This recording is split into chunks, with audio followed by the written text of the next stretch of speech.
Mamadou lii du benn part de pour 5 parts. loolu def ni. pain.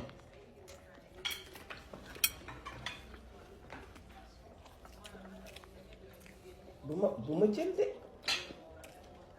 li nga def ni mooy coppate. coppate waaw. Kolaasal.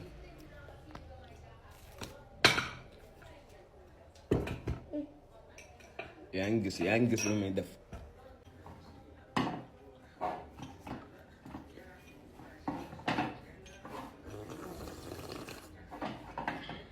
Mamadou sa façon naan bi bàyyi ko de danga fi jóge de. ah kii suba la. li nga woo ba ngoon bi non suba la dem fee bu mu fi toog moi ça m'énerve. Tu sais, après le Ramadan, manger ça, c'est mérite, frère, ça. Mère, ça, c'est du goût.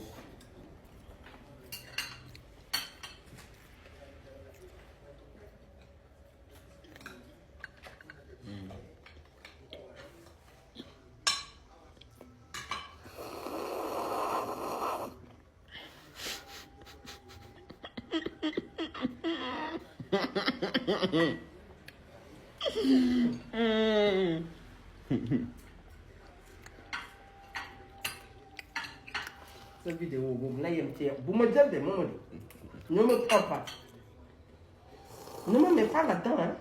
jëluma la man fii laay jël fii.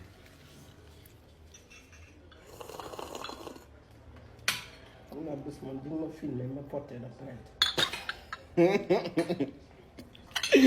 ma daw génn dëkk bi. filmer rek ma porté la plainte ma toog police woon na. dama ne ma police dañ may dàq. dañ lay dàq ah police da lay dàq. D'accord.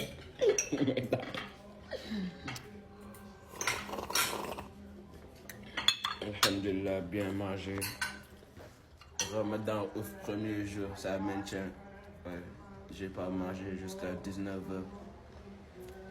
Vraiment, manger ça, c'est mérite, frère. Tu as besoin de rendre compte comme ça aux gens. Tu as besoin de le dire julli naa woor. ñu woo kenn dégg leen. Man de kenn dégguma. Donne-moi des brioches là-bas s'il te plaît. Brioche. Ah, brioche. Ah.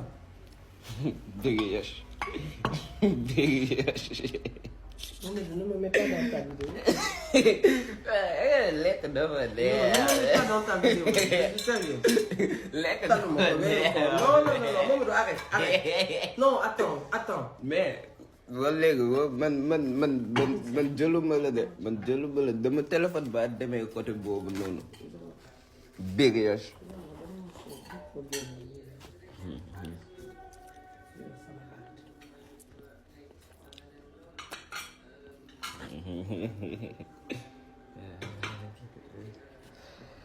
Merci maman.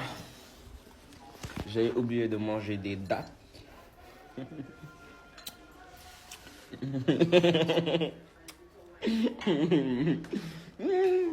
Waa metti na de.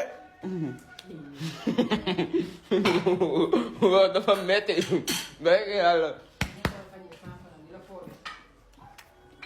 dañ koy foyee ba ñu koy fajee 10 millions. Kontaan naa mais. yàlla nga meraaw. Duma mbégaaw happy waaw. Bisous.